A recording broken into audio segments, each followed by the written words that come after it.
প্রথম যাত্রা হয়েছিল 12ই আগস্ট 1976। আজকে আমরা উত্তরবঙ্গের প্রাণকেন্দ্র খ্যাত বগুড়া শহর, এখান থেকে প্রকাশিত জনপ্রিয় দৈনিক পত্রিকা করতোয়া অনুষ্ঠিত হয়ে গেল 12ই আগস্ট 2025। প্রকাশনার 49 বছর পেরিয়ে 50 বছরে পদার্পণ করে দৈনিক করতোয়া। দৈনিক করতোয়ার প্রথম পদযাত্রা 12ই আগস্ট 1976 সাল। করতোয়ার 49তম জন্মদিন উপলক্ষে গাইবান্ধার শাহঘাটার শোভাযাত্রা, আলোচনা সভা, কেক কাটা ও বিশেষ দোয়ার আয়োজন করা হয়।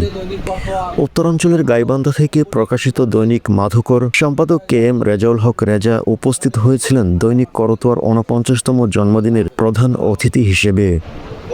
শাহঘাটা প্রেস ক্লাবে অনুষ্ঠিত আলোচনা সভায় দৈনিক করতোয়া পত্রিকার শাহঘাটা উপজেলা প্রতিনিধি জৈনুল আবেদিনের সভাপতিত্বে জাতীয় দৈনিক সরেজমিন বার্তার সাংবাদিক বরুণ কুমার সিংহের সঞ্চালনায় বক্তব্য রাখে বিশেষ অতিথি দৈনিক মাধুকরের ব্যবস্থাপনা সম্পাদক মোসাদুজ্জামান মিলো।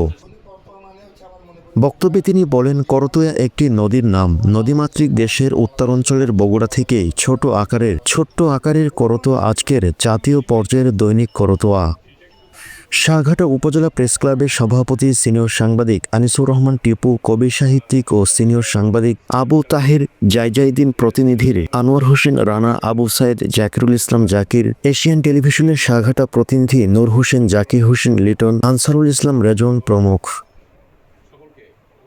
এদিকে প্রধান অতিথি KM রেজাউল হক তার বক্তব্যে বলেন, দৈনিক করতোয়া উত্তরবঙ্গের স্বনামধন্য তথা জাতীয় পর্যায়ের সুনাম অর্জনকারী একটি পত্রিকা। তৃণমূলের সকল অসঙ্গতি সহ সকল সমস্যা করতোয়া তুলে ধরে দিনের পর দিন।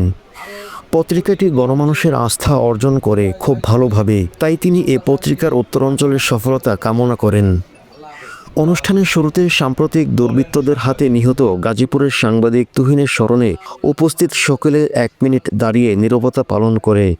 সে সময় ইলেকট্রিক ও প্রিন্ট মিডিয়ার সকল সাংবাদিক উপস্থিত ছিলেন।